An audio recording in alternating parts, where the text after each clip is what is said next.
No, no, no, no. No, no, no, no. Watching Nicola. Cool. And I'll tell you when. All right. We're live. All right. Welcome to our first TACFIT live with all of our master trainers and our TACFIT founder, Scott Sonnen.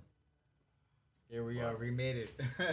we brought him. We brought him up from the TACFIT certification, and we're all here together to introduce everybody. If you don't know them, who they are.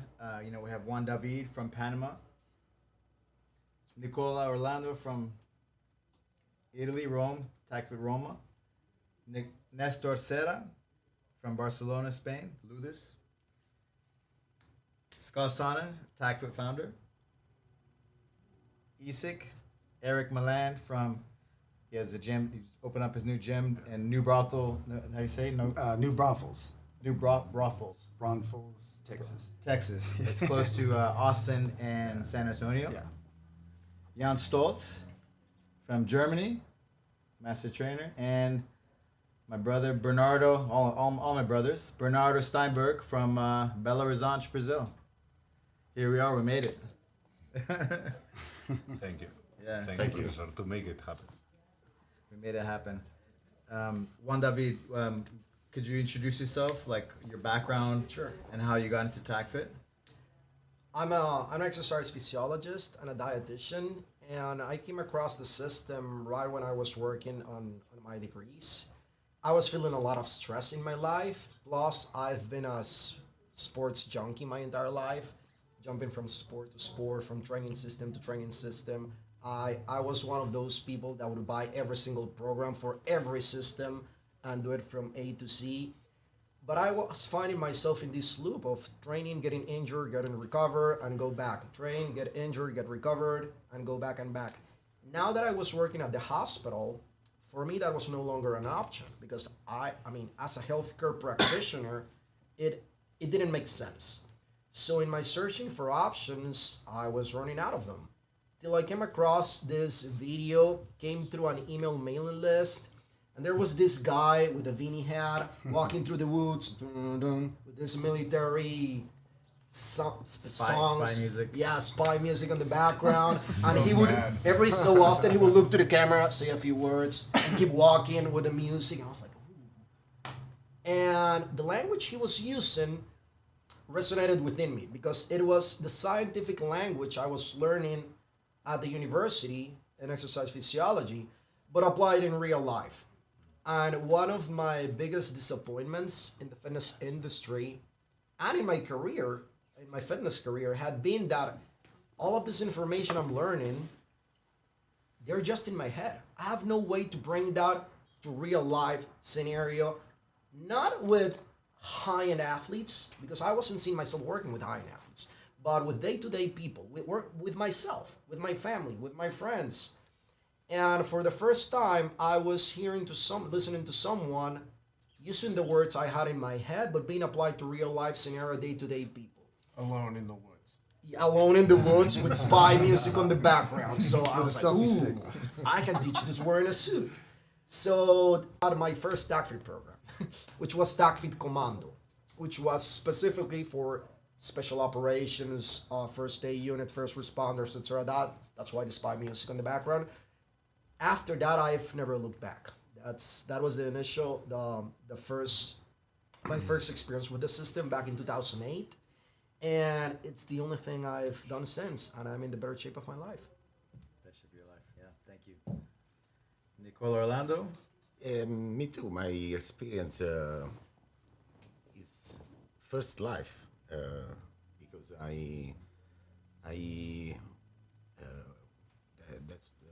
till was young. Since was young, I was very curious to explore, to move, to train, and I did all my life sports. I was an athlete in martial arts. I study also science of sports in degree and master degree of preparation, athletic preparation. coming back is I think is my life give me all of opportunity to discover my body, my mind, the new experience in sports, new experience in training, and TACFIT was very fast to to entry. For you to connect to yeah, TACFIT. to connect You understood, to connect you- me, because I think all that I did before, I discovered in TACFIT in of course in a training method, and I love it. Very connect and love it, these that things. One of my favorite videos is your documentary about your parents talking about you when you were a kid Yes. and everything that you did, crawling around, exploring the environment. It was a wonderful video, but it's interesting to see where you've taken that into helping others. Yeah, thank you. I love that video. Thank you. Do you remember the name? It's not released yet publicly. Oh. It's gonna be. It's okay. Yeah. I was It's wondering okay. what It's you were called the talking human. about. Nicola Orlando, the Human Potential. Yeah. It's Wow. it's like a mini Yeah. movie, short movie. Sorry about the Yeah. And spoiler. they're gonna. It's okay. They can look out for it. They can come. They can. Yeah. Soon. We're gonna. I think it's gonna be submitted to some And an film advanced festivals. Yeah. Got it. There's been some previews, some teasers, right? Yes, Released. yes. But yeah, I'm excited. Great job. Thank you. Yeah, great. Mr. Stella. Well, thank you for inviting us to come. I discovered, first thing I discovered was in a trade show in Italy, in Rimini. I saw one guy, small but rude. It was Gianluca Fabro, showing us one cool tool, and different was the club. And we say with my friends, Tony Brocal, etc. We say, oh, what cool tool! We can bring this to Barcelona, to Spain, And we went to the first certification in Italy, Club, and that was amazing. Amazing, because we saw people moving, not just strong, also mobile, also with a fantastic control of their body. Alberto Garazzi, Mattia, and I saw him in the TACFIT certification as well. But the thing was that at the beginning was just, well, what a cool tool and what a cool movement, and I want to move like that. But because it was difficult to understand the knowledge and what was inside, But the deeper we went, the most things were connected, as they said. All the things that we have learned in the past, but we cannot apply directly to our clients, were involved, everything together in one system.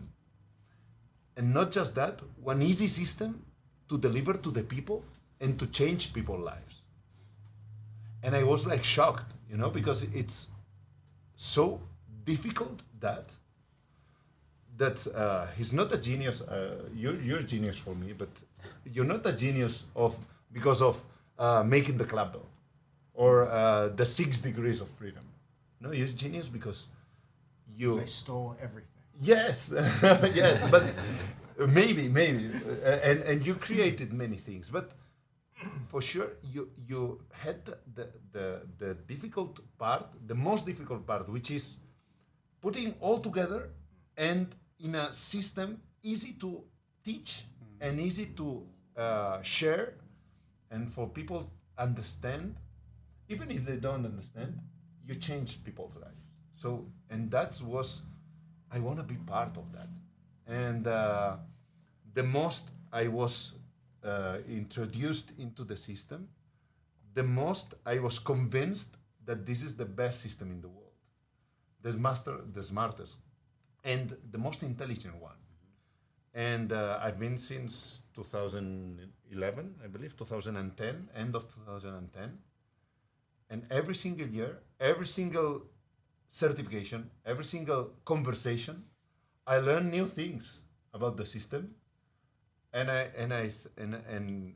think, come on, this guy, it's amazing, and the people who is in this table, in these sofas, are amazing as well, because we spoke with him, we spoke with Juan David, Nicola.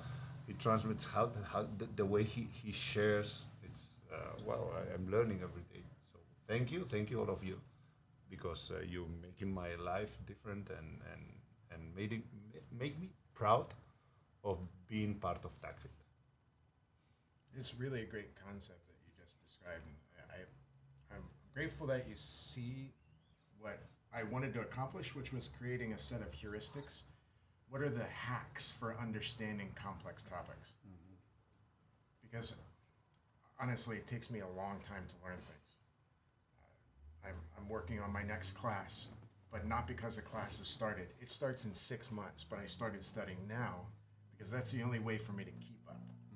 So how do you take a complex thing and create a concept that is communicable to the client that doesn't have education in exercise physiology? How do you make this a simple enough concept? And what you all did as master trainers was really interesting, especially you as educational director. You nested all of the complicated issues inside a simple concept, and then you fed them first the simple concept, and then another layer, and another layer, and another layer, so that every time they came back to certifications, they were just better and better and happier and more mobile and enjoying their lives, not just accomplishing exercise. So those simple hacks, the heuristics, I think that's the real. How do you communicate something in the simplest way possible of the most complex things? That's and you guys are really Trojan horsing underneath that all of the complicated backgrounds and education that you have. So, if it weren't for the work that you did, it wouldn't be as sophisticated as it is. I'm gonna skip over to Bernardo Steinberg, master trainer from Brazil. Yes, First team leader from Brazil. yes, one of many, because we are preparing much more Yeah, people yeah. to establish. First a good certified, leadership. right? You and Alan Mora, right? Were the first. We were the first. I studied physical education, and I think this is vital for our society today. And the importance of this, of fitness, was like, it was lacking, because people think that fitness is only external, the appearance. And this was one of the things that pulled me to the physical education, the appearance, the desire to fit into society and to feel confident.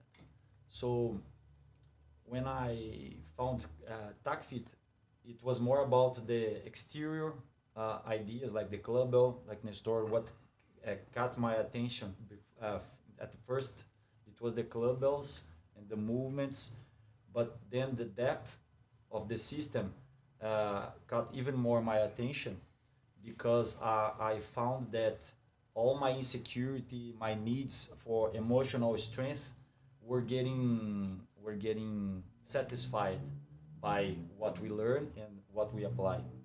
So at first I started to practice TACFIT for myself, because I wanted to feel better and to feel more confident. And then I started to replicate that with the people that trust me. It was like one by one, and then a community started to grow in Brazil. And I'm very happy to be able to share what I learned with Scott and with all these guys, because they are my reference as well. When I started, I was alone there in Brazil. Alan was one of the first instructors that trusted in me. He was already researching TACFIT as well. So it's very life-changing. It's about the community, the tribe. It's not only about the procedures and the methods. It's very profound. and it can save lives as well. Because one thing is to die, and another thing it's not to live. And in our society, many people don't live. You understand? That's what I think. Yeah. I'm Jan- from Jan Germany, Stolz. so I have a totally different background. I'm a martial artist for many years, and I was lacking on mobility, you can say. So I'm doing karate for life, and I really love it. And I saw people next to me; they had a lot of injuries, and I also feel stiff on myself. And I just want to pick up something what where can I improve, that I can moving fast the same like the Japanese, you know, but it doesn't happen for a long time. And then I met a guy, also a German guy. He went to Bellingham to Scott. It was Reimer Mordig, and I get connected with him, and he showed me something. He was very smooth, very smart. And that time I also started with another martial arts with Pancras. It's a Japanese free fight system. And the guys were so strong, and he said, yeah, you have to move more efficiently and things like that. And I tried to pick up something like efficient movement on the ground. And we was looking the grappler's toolbox, the old one, and I was very impressed how to move. And then I pick up the soft work from Scott Zahn. And I was like, wow, how I can defend moving like that. And at the beginning, it doesn't work on me, but I trust in the movement and in the process. And it opens my body. So I was stiff for a long time, and it opens my body. And now I feel free when I move in my karate style in martial arts. And I was not thinking about giving classes, but one time TACFIT goes more open and people was more interested, and then people asked me to lead the Legion in Germany. And I thought, if there's no one there, I will do it. But I found out that I'm again on the beginning, because when I went to the certification third time, I was in Italy with Nicola, and I failed my test for the level 2. I was a little bit sad about, but I heard many people fail the test, and they stick on the movement, and it's a long-term learning. I trust in this, and then I came back as a level 2. I was very proud of this, and the journey starts. And now I'm here with great guys, master coach. And we're sharing a lot of movements. We're looking to each other and helping to each other. And it's a fantastic situation, a fantastic feeling of those people here. To be a part of this is very worth it. And even Nicola failed his Yes, first yes. level My 2 first. test. Yeah, Nicola, the super athlete. The human potential. Human potential. yeah. He said to me, I don't know. It will come in one time. Thank you. Yeah, of course. Mr. Isik. My story is a little different compared to everybody here. I was never the athlete or coordinated with my movements or had any strength. And I think Scott Sonic can remember this. This is a long time ago. First time I met him was at Brandon Jones' gym, boxing gym. Holy smokes. Yeah, and that's when you had your faculty coaches then. But I was nervous as hell because I was already getting into the TACFIT thing. And then right when I saw him, I was like, oh my God, I almost fainted. I was like, this guy's the legend, the guy who got me so addicted to this stuff, you know? And I was just like a little boy. So what I did for him, I said, hey, I want to record everything for you. All the cert, I want to do it, edit it right there. So I was working like a madman, just edit it. And he just stopped me and said, hey, did you eat? So I'm sitting here like, oh, no, I didn't eat. And he goes and gives me food. And I'm like, man, this guy, I feel so dumb, you know? But coming as just a normal person coming into a sophisticated system, it taught me a lot. It taught me that it wasn't just about muscle appearance. It wasn't about anything other than controlling your performance if you're going to that level. But it also taught me when I did a certification, I failed, and I think you remember this. My back went out. He threw me some Aleve and said, "Leave." He said, "Here's some Advil. Take care of yourself." And just my mind was in the dark for about a week because I couldn't believe I didn't pass and was right in front of him. And I remember I was going too fast on my tripod, and he whispered to Aaron Cruz. He said, "Tell him to slow down." And I was like, I heard that, but I kept going, and bop, my back went out. So learning from then, I went back and studied all his Scott Simon stuff, recovery.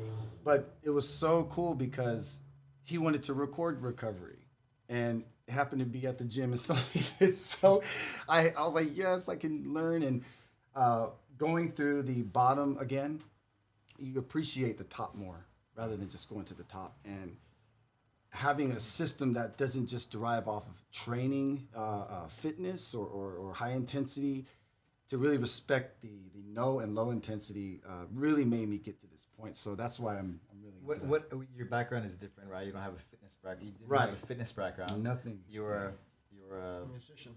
Musician, yes. I actually made TACFIT album. two TACFIT albums, right? Yeah, I think I was obsessed with TACFIT at one point, and I think I remember asking Scott, "Hey Scott, is it cool if I make an album?" He's like, "What do you mean album?" I go, "Music album." And he's like, "What?" So I had to just make it. So I made it, and I asked him, "What do you want to call the album?" He said, "Dare More, Bleed Less." And I was like, that sounds badass. So I went and did that, and put him on the cover, and the back cover. He's just like,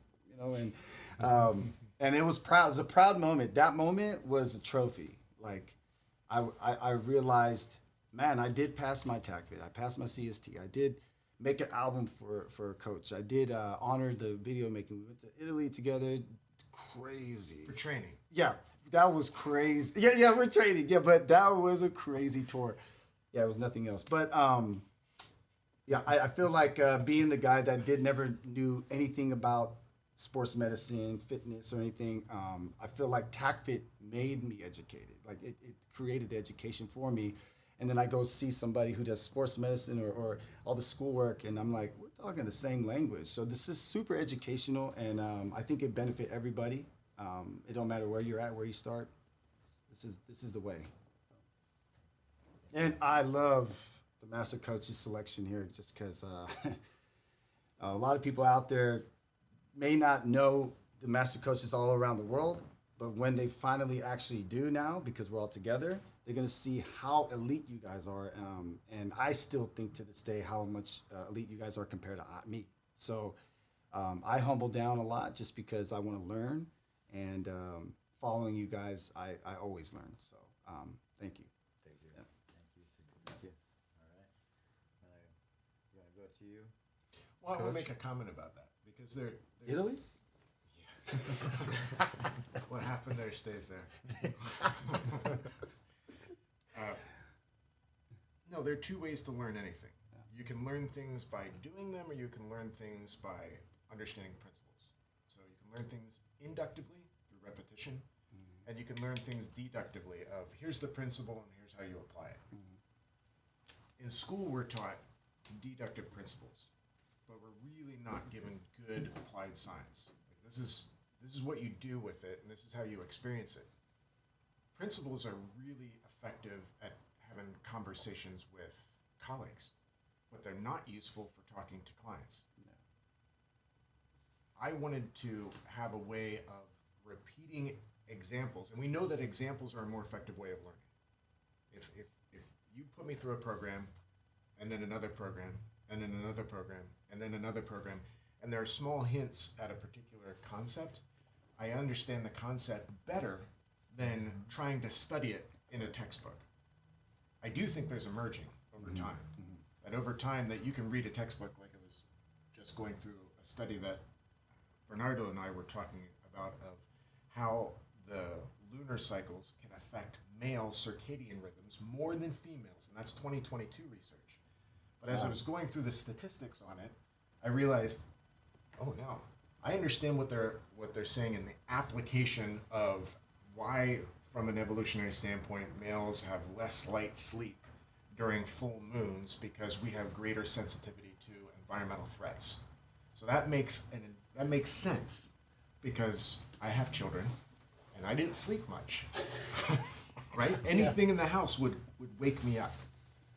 In TACFIT versus CST, circular strength training, I thought creating circular strength training with its concepts would be an effective way of teaching, and I don't think it was. It was effective for teaching instructors because here's some principles, right? And here's a heuristic, like here's a simple way to communicate a complicated thing.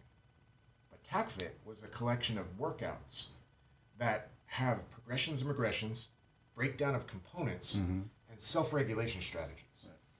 So here, a person, all they have to do is do it, and the instructor can make sure it's safe, so then they end up learning just as much as the university student, and maybe more from an applied standpoint.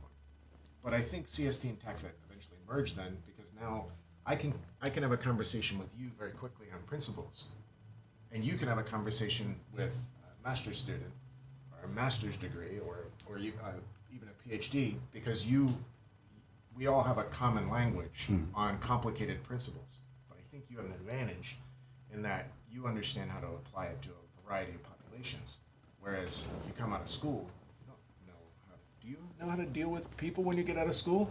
You usually have social awkwardness because you sit in a classroom and you just pour through papers and journal article after journal article. But you do a fantastic job of engaging with people and making them feel comfortable to push themselves. Like you have to feel safe. Your nervous system has to feel safe in order to push yourself farther than you've gone before. So that whole dare more, bleed less was your brainchild. You were good at that intuitively from the beginning. That's awesome. And then there was Italy. We can go into that, or not go into that. What were you saying? I'm sorry. I was gonna, there's no introduction needed, but how does it feel to be here with us after, last time we did a cert together when Nestor came in 2020 before the pandemic. I stood there with you, and I wanted to go back for the qual, the testing, to be there with everybody, and you put your heart and soul into the certifications as a student, right? As somebody getting certified, and I was like, how does it feel? And you said to me, when I first began this, we were trying to prove that this works. Yeah. And now you pause it, it's proven. Well, like as a good scientist, it just hasn't been disproven. But it hasn't been disproven for what, 20 years? I mean that's a good leg. Hey, I mean, or there could be people trying to disapprove. I hope so. Yeah. The better the competitor, the better the athlete. Right. So if you have people trying to disprove something, like I want to be proven wrong. Have you met my wife? She is very good. She's what was that? Eve is Hebrew for beneficial adversary, and that's what my wife is. She's my beneficial adversary. She challenges me when things are not just so. Like I don't believe that, and I've grown because of that. Not always because I wanted to, but what I found out about the system over time is that none of you were open arms when I met you. You were all suspect. Like you all had doubt and you wanted to challenge the system, or you wanted to challenge me, and by doing so, it got better. You brought better dimension to the system. You brought better clarity, because not everything is good. Some things are weak or unclear or not ordered well. watch you teach this entire day. I was sitting back there, and I hope I didn't make anyone feel uncomfortable. But it was interesting to learn information that I thought I knew, because it's depth, right? When you communicate something new, like Bernardo, you used the phrase, and I can't remember the application, but you used the phrase chronic benefit. And that made the students think, they cocked their heads just like I did. And what do you mean by, because you associate chronic with a negative, like chronic stress, chronic pain. But a chronic benefit in this case is something that you do well all the time for a long period of time in order to get salutary benefits out of it. And by shifting that, you've packed in a new concept that is easy to understand but very complicated. Like, it's complicated to tell somebody you have to do this all the time. You can't have good form when you're exercising and not when you're in the shower or moving boxes or sitting at the desk or playing playing with your kids or mountain bike riding or crashing when you're surfing. Like, the structure is all the time thing. So when you say chronic benefits, you're talking about the growth of the concept into everything that you do. Like, everything gets better. I never thought of it that way. Like, that was a new way of phrase, escaping the technique. I think of every day. Every day I want to escape the technique. Every day my body's like, this is so freaking hard. Why don't I just push through this, get it over with, and get to my work? But I know I'll hurt more. I won't get as much benefit. My work's going to get harder, and I won't be as alert if I escape the technique. And that means, like, if I become mentally fatigued, or if I become distracted, like my phone chirps, and I think, oh no, what's happening with my kids? And then I escape the technique. Like, there goes the technique, because my attention's not here. That's a new, and you've given the students, you've given us such a great gift on the fact that it is hard. It's hard to hold to technique. It's supposed to be hard. It's not supposed to be easy. And your desire, your motivation is to want to not do that. Yeah. So if you set it up here as if you escape, there's less benefit. Nobody wants to run. Everybody thinks about running. So that, again, to get to your point, is coming and listening to people teach things that I thought I knew in a better way, is what's interesting. It's really interesting for me, because it takes a life of its own.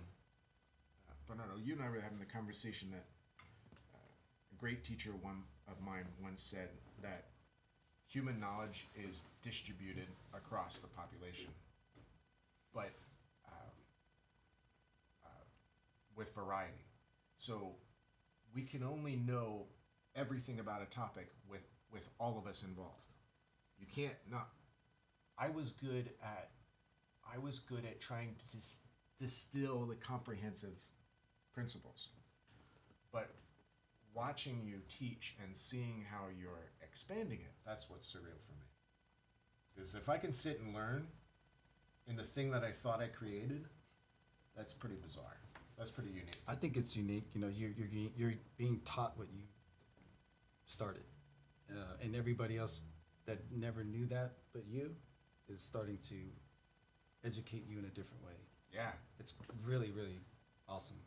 Well, you have intuitions, don't you? Don't you have intuitions about certain things in exercise and in movement without your education? I'm not talking about having an education about something, but you have certain intuitions. Like, John, when you're talking about karate, there are certain intuitions that you have about movement changes when you talk about the speed of the Japanese. But you don't know exactly how to do it. But you have an intuition of where to look. Like, your nervous system knows the solution because it's orienting in a direction, or even if it's like this, eventually it's It's a motivational aim that is steering you in a particular direction. I think we all have intuitions about what would be more optimal. How about that? To make it as simple, what would be more optimal for us as humans that are physical creatures? Not just because it's physical exercise alone, and not because it's appearance, like you both said, but because there are other things that happen, like mentally and emotionally, like you said, that switch on when it's done the right way and switch off when it's done the wrong way. I think that guides our intuition. So yeah, I think I'm learning in a way that I didn't anticipate when I listen to you teach, and that's a sign of a good system. Right? That's a sign of a system that's going to have legs for longevity. Like, even if it never got any bigger than us sharing with the people that we meet, that's a success. Obviously, it's growing, or we wouldn't be sitting in the same room with surprise live feeds. Who knows if we would all shown up? You know? I thought I told everybody. But by surprise. Yes. Can I jump in? This intuition thing is very important because intuition, I think, is a faculty, like you said, everybody have, but nobody pay attention or think it's trainable. Yeah. But all we do is intuitive training. We start with programs, with blueprints, but given enough time of practice, you start to connect with yourself due to the procedures we use, like biofeedback, the TED Compass, many other principles and tools that we use that allow you to create a communication bridge between your reason, what you think, and it's like a subliminal voice you hear, and many times we don't pay attention to it, but when you start to train under stress and using these tools, you start to connect to this. People say it's like the heart, listen to your heart, but I think that this voice is on our minds actually, but it speaks much, reason speaks much louder than this voice. So stress shut down this voice, this louder voice, and then you start to pick up this subconscious voice. Yeah, I don't know what the purpose of this live conversation is, but I'm interested in what he's talking about, because from an intuition standpoint, like, it's been described to me as a whisper. Right? You can drown that out, and you can get fatigued and not hear it because there's too much white noise in your system. But I've given up. Like, I'm done. I'm done trying to think my way through life. And there's obvious things that are put in front of me that are important for me to do. I don't know what the outcome will be.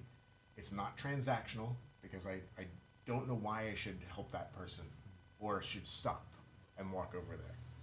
But I'm only doing those things now. It ends up always being right. I always learn what I'm supposed to learn. And when I have to distill it and re-communicate it, what did you just experience? Then the other side of my brain comes into play and then starts to parse it out. Here are the principles. This is how you communicate it. Because language is not easy for me. Like, this is all artificial, created by sleep and food. And but it's following that intuition that guides my study.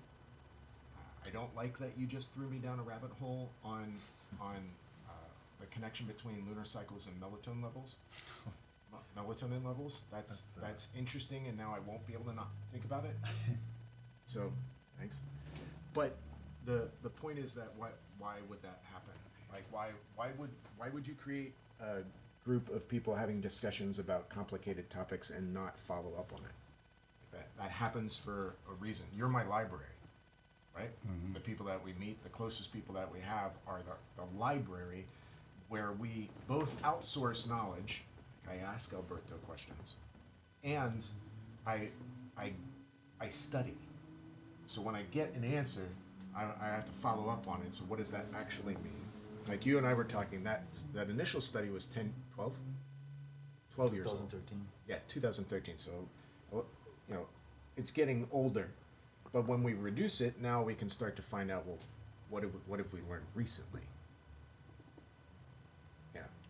So I'm very interested in the concept of intuition and wisdom over knowledge, because that guides it, right? And it checks it to put it in place.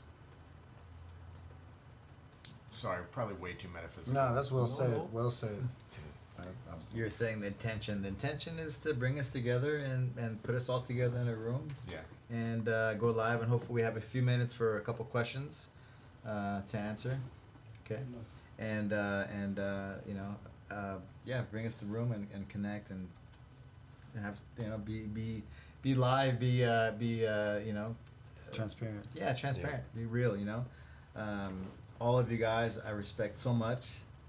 I respect so much, and for you, for me, you guys are TACFIT. You guys are the system, and I'm so proud. I'm so proud to be here with you today. You know, TACFIT's changed my life, and like so many others, and I think TACFIT has changed all of your lives. Oh, yeah. And man, you guys are like the cream of the crop for me, and I love how everybody has different backgrounds as well, slightly different backgrounds from different parts of the world. And I want to say also that not just because you say TACFIT, we are TACFIT, but TACFIT is our students as well.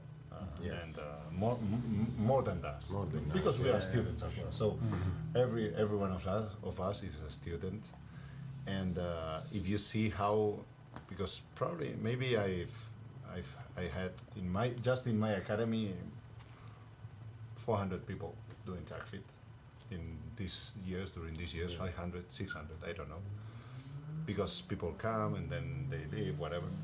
But you can see how, not just because they have an injury, well, probably everybody has things on their bodies, but because the way they change their, how do you say, comportamiento? Behavior, you know? Because there are other techniques that they change behavior going through the mind and then, you know, like PNL or Yes. whatever. But TACFIT changes behavior through movement. So it's not just that. So, and these people represents TACFIT for us, you know, and we speak Yes. about this every day. And we make examples. Oh, we have that guy, we have those guys, how they change the way they speak, the way they feel self-confidence, and the way they communicate to others as well. So, and that's also because of TACFIT, the social relations. Yes. And why not? Their personal relations at home, etc. as well. Yeah, we're on our phones and on technology so much. You know, I do martial arts my whole life, right? And so it's something that it's connection, right? Human connection, that you become present. And what I love about TACFIT, it's a martial art, but with just you and yourself, Yeah. right? That's And perfectly said. Yeah. but Martial arts then with you get yourself. also connected with everybody that who you do it with. Like I come into a TACFIT room and I'm connecting with everybody in the room. We're connecting our breath, thinking about the structure. We're like you moving together, and some people are at different levels, right? We have the different levels, but we're all like being a unit. And wow, the only thing I've ever that's familiar with that for me is martial arts, you know, jiu-jitsu. It's my art, but There's so many interesting things in what you just said. Like a couple of different approaches to studies. Like number one, everybody gravitates to the physiology of the calmest person in the room. So a person that can remain centered can influence a group that's in panic. So there's group entrainment. Everybody gets onto the same pattern, the same approach. The second is that if I use exercise as a proxy for stress, and I recover my physiology from lifting up my intensity through exercise, that doesn't just stay in exercise. It can't. It generalizes out into everything that I do. And we know from I forget the study, I'm going to have to remember her name. She was a great PhD. She did a study of adding 5 minutes of breath control at the end of a 30-minute workout, and then tested that across self-reported levels of mood, self-reported levels of stress, and objective measures of physiology and resting heart rate. Just by placing it at the end of exercise, it generalized out into improving sleep, improving mood, and stress levels throughout the course of the day. With TACFIT, the goal was to try and put self-regulation inside every set. So let's put those together, those two big studies together. If you're practicing self-regulation with your students, because you have to model it, modeling is more impacting than conditioning. Modeling is stronger than conditioning. If you want to know how somebody gets stressed, you ask them how their parents acted when they were stressed, because you model your parents' stress, what their coping mechanisms are. So we have to model, which is why I think we get more benefit out of the classes than our students do, because we have to model it better than they do it. So we get more of the effect from going to class. We should be paying them. Maybe I should take that back. But you see what I'm saying. So we have to practice it to help them practice it. We all end up practicing it in a group. And when you lower stress levels using exercise as a proxy, then everybody is going to have greater social alliance. Social alliance numbers, trust in peers increases when you practice self-regulation strategies. So how can a TACFIT class not do that? How can it not create a better community, like in the class? And then how do those little ambassadors go out and impact their friends and families and their workplace? So Dunbar's number says they're going to impact 150 people each from practicing TACFIT with you. So yeah, I think there's something else going on with movement practice the way that we do. Because if you practice movement just to be intense, I think that it's not going to have as much of a benefit. And I also have noticed that when people practice only high intensity and no recovery, they start to be very red in the face. They hold the pulsing capillaries in their foreheads. They tend to be very short fused and get angry quickly. Yeah. They tend to not sleep very well. It's not healthy. And right, because it's a mental, emotional, physical component. Biopsychosocial, it starts to impact the people that they're interacting with. Yeah. So I think there's an impact there. I certainly wanted to be around calmer people. So understanding breath entrainment was first to regulate my own stress, and then to be of use to other people. Yeah. So I think that's well said. I think there's something else going on. I think it's successful. I mean, 20 years is nothing to scoff at. But to say that to say that this is a complete system is to say almost nothing, because we're not done. Like this is ongoing. Like, how do we get better? If we stop, we lose. We should keep refining. And then that also means, well, what are the core principles? What is objective truth?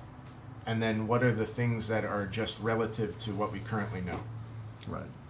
And then we try and keep the things that are universal truths and hold to those, while trying to improve the things that look like they were an absolute truth, but actually were just legacy. They weren't actually something that we needed to keep. They were just attachments. Mm-hmm. So what would be an example of that?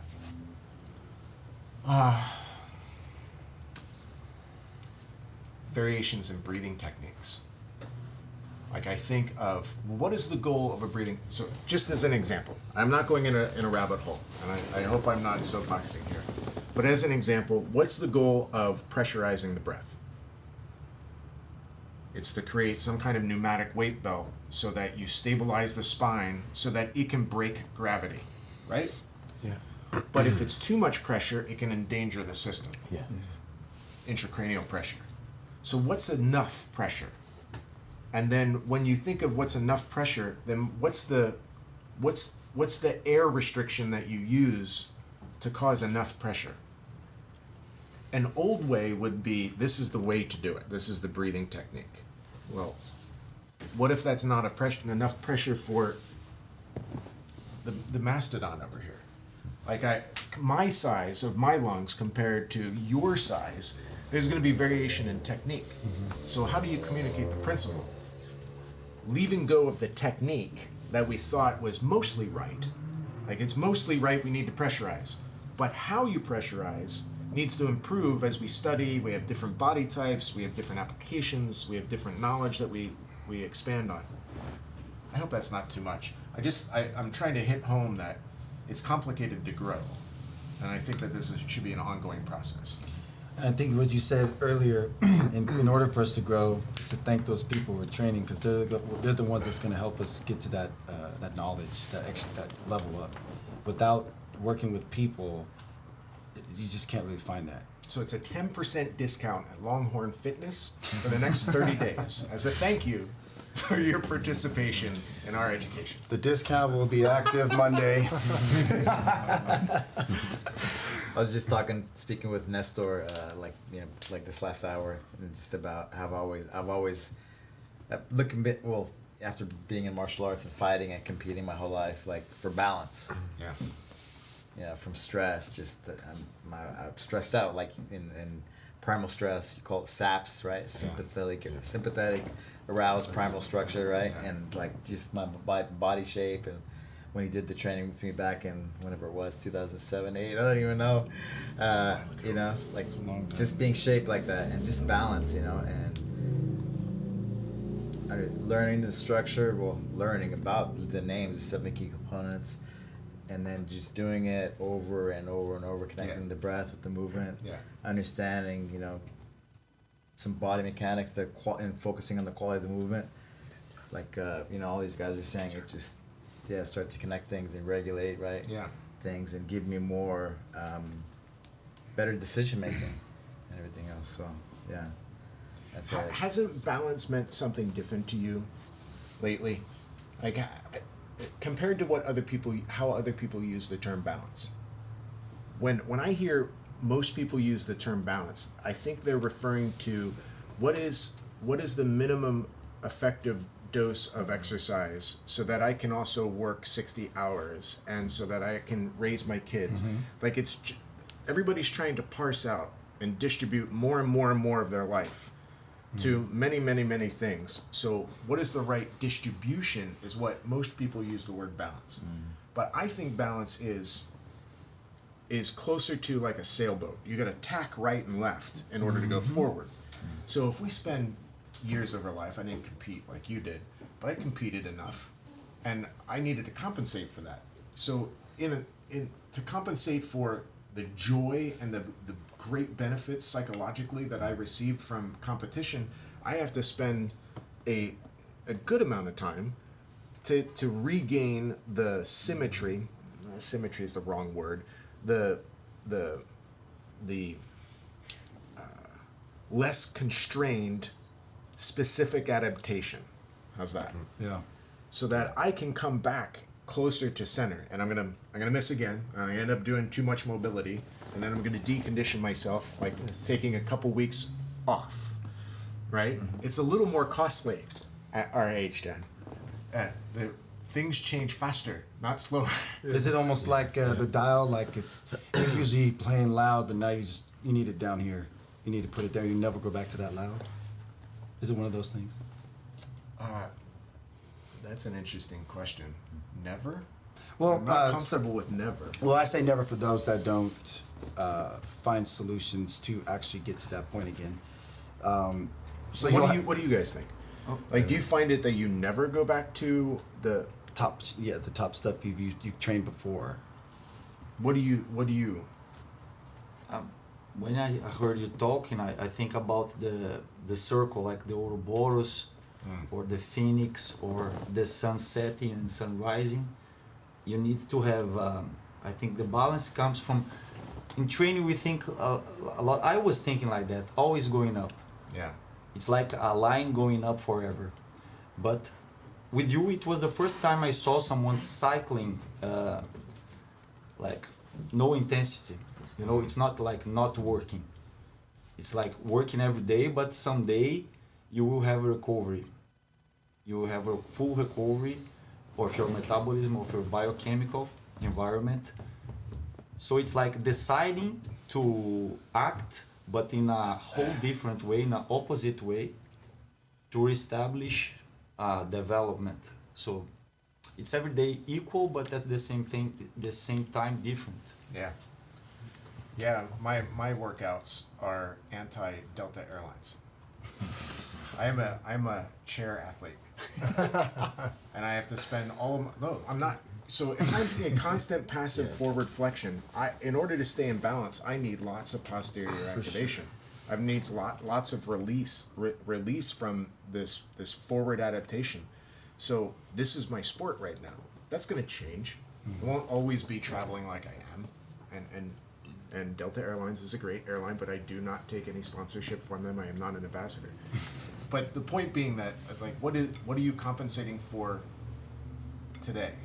And maybe that's a consistent thing. Like, my wife has a pretty consistent job, so she compensates for that on a regular basis because she has to stand on a very hard surface for many hours with fixed attention. But she wants to do her recreational things.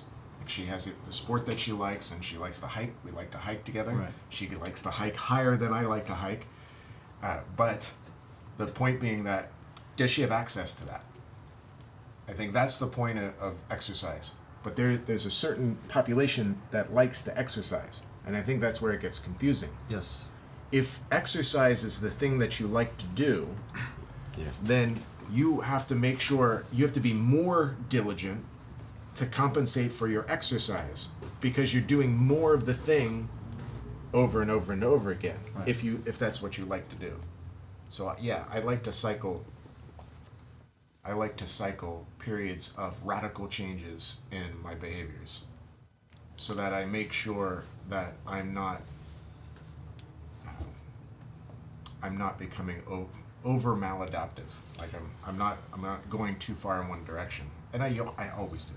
That's what I mean about the dial. I always go too much in one direction, but I think the people that don't go too much in one direction don't really they tend to not make good forward progress. You have to step across the line a little bit. So does And that mean, like, when you refer to the your training should change every decade, because you keep doing it every decade, it's not going anywhere anymore. It's just causing stress. It's causing nothing but stagnant energy. I see their long-term goals. Do you? Like, I noticed that there are 2-year goals. Like, I end up doing something for 2 years. Or maybe, at minimum, it's 3 months, because it takes about 3 months to get anything changing. Right. But it usually is around 2 years that I'm finding myself doing something, and then I reincorporate it. Like, okay, I've gone too far. Right. I need to go back and compensate for those 2 years. And then there's a period where I'm stabilizing, learning. How does this all fit together? What have I learned in these 2 years? What was I stupid about? and then the next thing appears. Gotcha. Well, I know we're getting close to we're planning to having an hour kind of episode. I just wanted to finish up. I wanted to ask you guys, like, hopefully, I know it's a big question, a loaded question for 2 minutes, like what the TACFIT Legion, what our TACFIT community means to us. You know, what it means, what it means to you. What it means to you. So, 2 minutes, Each. each. Is this the rapid fire speed dating? Rapid fire speed. That's a big loaded question, but from the heart. For me, Legion means a community that helps every single person to reach his balance or her balance. And balance for me is to be able to do what I want to do and what I like to do for the rest of my life on the best condition I can. So that's connected to what you said. Balance is what's the way I have to get to be able to do that for the rest of my days. And also connected to your initial speech, you said TACFIT it hasn't been unproven. Yeah. But as a scientific said, hasn't been unproven that I will die. So I will be here So far. for forever Let's put that off unless as someone far as proves possible. that. Let's put that out as far away as possible. Yeah. Yeah. We'll prove that later. and living the best life as Yeah. possible. Yeah. Penadinho. When I say about TACFIT, I always think about the quote, train for a higher purpose. And purpose is so important. It's like a trend word, but I think when you feel training, you understand this. And I think it's bigger than ourselves, than the creator itself, than us that represent this system. And it's something very special that I think this train for a higher purpose. We need to find a purpose and a higher one. And it's very subjective when you listen this for the first time, but when you dive in and practice a lot, you feel that by yourself, what that means. He's 30 seconds left, so I just want to say, like, there was a great study that was done that shows when people retire and they don't have something else that gives them purpose, disease and illness suddenly Yes. catapult compared to people that do have something that they identify as a purpose. So why is that? Like, not asking for an answer, but what one of them commenting on is that purpose is the most important thing. Defining that for yourself, whatever that is. It's the micro and the macro, like you Yeah. used to say. I never said micro. It's not micro. Yes. Juan David. Well, I'll answer both of your questions. The Legion is what gives you that purpose after you retire, because you can retire. Because even if you don't have your purpose, you have the guy next to you's purpose. For me, is I learned this from Nestor. I don't know the author, but he definitely should know it because he was the one who quoted for me. Our purpose is to die young as late as possible, and that's balance for me. And for me, that's the Legion as well. It's the entity that's gonna be with me, and that's gonna help me, and that I'm gonna be helping the other ones next to me to achieve that goal, because that's the purpose. It's not to have a nice retirement plan, a 401k. It's to die young as late as possible, doing what I'm supposed to be doing that moment in that specific point in time in my life, with that person next to me, with Nicola. Great study proved what you said. Accountability. Accountability is the #1 guarantor of behavioral change. So if I have a group of people to whom I am accountable for my training, that is the #1 way that I will get results. Not from my behavior, but from them. So just, it's been proved. Jumping in and out. I mean, I believe the Legion is a community that's like a virus that's trying to improve the quality of life. And, we can spread fast or we can spread slow. And I feel like if we spread slow, like we could take our time with this. It's like life, we don't need to speed through life. And I feel like the more community impact we make, TACFIT has a way to kind of keep the realness of it, the feel of the lifestyle. So whenever I introduce this to somebody else, their addiction becomes that much greater. It's a slow process, but the virus it's already installed in them. And then when they go around, it starts to spread. A good virus, right? I was gonna say, coming from the Pacific Northwest, TACFIT is like black mold. Well, I use the word virus to just spread, but I also believe that, like, wanting to be die young late as possible. This TACFIT Legion, not just being on your own as a trainer or training on your own, that you have other people to look to and communicate, and then that destroys depression. So I really think that's a weapon itself. Wow, you snuck that in at the end. That was very good. I like that. Mental health. Jan? Yeah, for me the Legion is it's also like a support for me. So we are respectful to each other, and we are helping each other to grow because everyone has a different background, a different free view of this, and yeah, I can improve more and more and more, but not only by myself. So this is the thing I found out.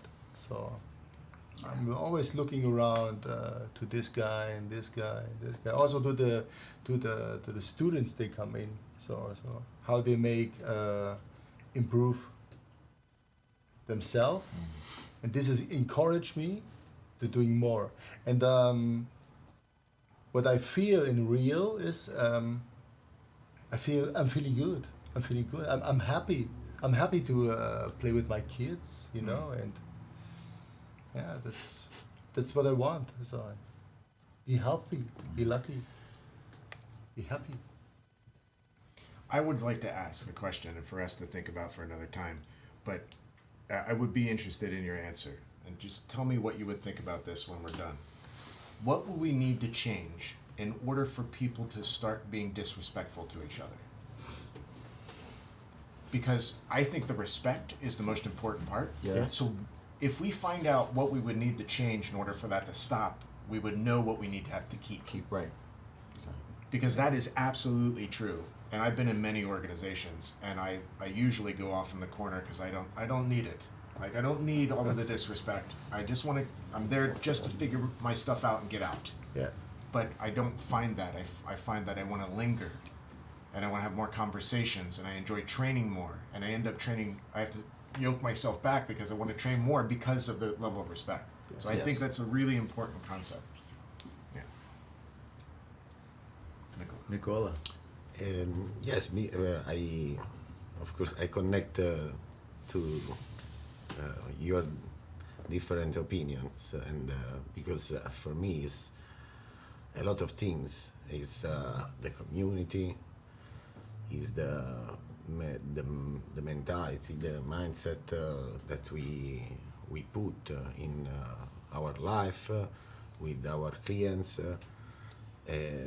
Is also the possibility to share this the capability, the values. For example, we speak last night about how what do you think about the flow, the technique, and I think I told I answered to you, but I think that we need to improve himself, myself, yourself, and share. And I love to teach and to share my vision. Yes. Because it's like a martial art, and like this is not only the technique, like also today teaching it to the students. It's not all technique, folks. Is so much things, and if we have the possibility to share all these things and grow. Mm-hmm. Great. Thank you, guys. Thank you. Thank you, brother. Are there any? We're here this week. We worked hard. We all worked out. Are there any new programs coming out that we for people to learn? We've shot. What do we do this week? With Nicola, we finally got a program coming out next year, coming out soon. Flow Fit and Club Bell, right? Yeah, Wow. we work here. Flow Fit We and work here, advanced club. And advanced flow fit. No, very easy. Very easy for him. Difficult Great. for us. No, it's good, very good. Yeah, I'm very Yes, excited. We joke, but Yeah. we Yeah, finally. your small tutorials that you've been releasing on Instagram on stabilization to counter rotation are really interesting. Like I'm excited for what you're releasing. Yeah. Yeah, I've been paying attention. Okay. Thank you. Jan got some too, right? Yeah, Jana. Mister. Yeah, Jim, you did club bell rings. Yes, I was focused on martial arts guys because it's very common. And I know from the past we did many wrong exercise and hurting ourselves, and we prepared two programs for martial art people, focusing more on in the technique in a good way with good focus and also with a good breathing, and of course the recovery is important. Yes, I hope everyone will like it. So it was a passion for me to do that. Thank you. Thank you. Of course. Yeah, well, My brother. programs with clubbers going from level 1, 2, 3, simple, we call it simple, compound, complex. So giving complexity to the exercises, but on a path that I believe everybody can follow and easy way. Also another program in more complex exercises like advanced program in 3 exercises as well, and always a challenge on that. And kettlebells, the same, kettlebells 3 levels, and well, each level is linked to the other ones, so it's like a progress. Good. Thank you. Yeah, I'm very excited to. Well, I've been my teacher, so I'm very excited to be able to point somebody to your program and everybody else's program as well. Yeah. There's something underneath that then, like you're learning the process of how to break down a complex movement. By practicing it, you don't have to have the education in it. You just have to practice something that breaks it down, so that you start to look at a new thing that you want to do and break it down into its components so that you can learn it. Right. Like I think that's the benefit of that structure. Yeah. Yeah. And you're a good teacher. And we haven't shot it yet, but Yes. Bernardo as well. Monday. Yeah, on Monday. Yes, I'm following the lead of Scott Son on the primal stress plus the clubbells, because TACFIT 26 is very long. Yeah. You take 3 months if you go straight every day training. So primal stress allow you to be more like a nomad. You can have one single tool, a clubbell, and have the body weight plus the clubbells. So it's just like a re-edit of the primal stress with the clubbell added. It's more simpler that's very because it's exciting. only one clubbell. Okay, you have only one tool and the body weight, and you can train whatever you want in any place, any time, anywhere. I'm excited to watch both of those. You two. Yeah. I can't tell you how many years I trained in a way that was harmful. Thank you guys. Thank you guys so much. It's yeah. First day is done. We're at TACFIT certification, and excited to spend more time with you guys. Have dinner now, and have a great day. Rest of the weekend. Thank you guys so Thank much you. for coming from literally all over around the world Thank you. to be here together. For a surprise live film. Get a Longhorn discount. Thank you. Get a Longhorn discount. Thank you guys. Yeah, that's good. Who's that?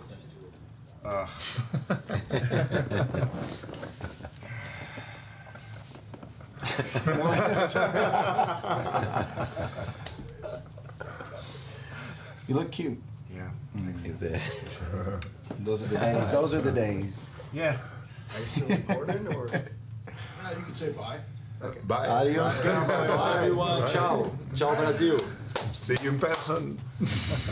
Shout out to Brandon. Okay.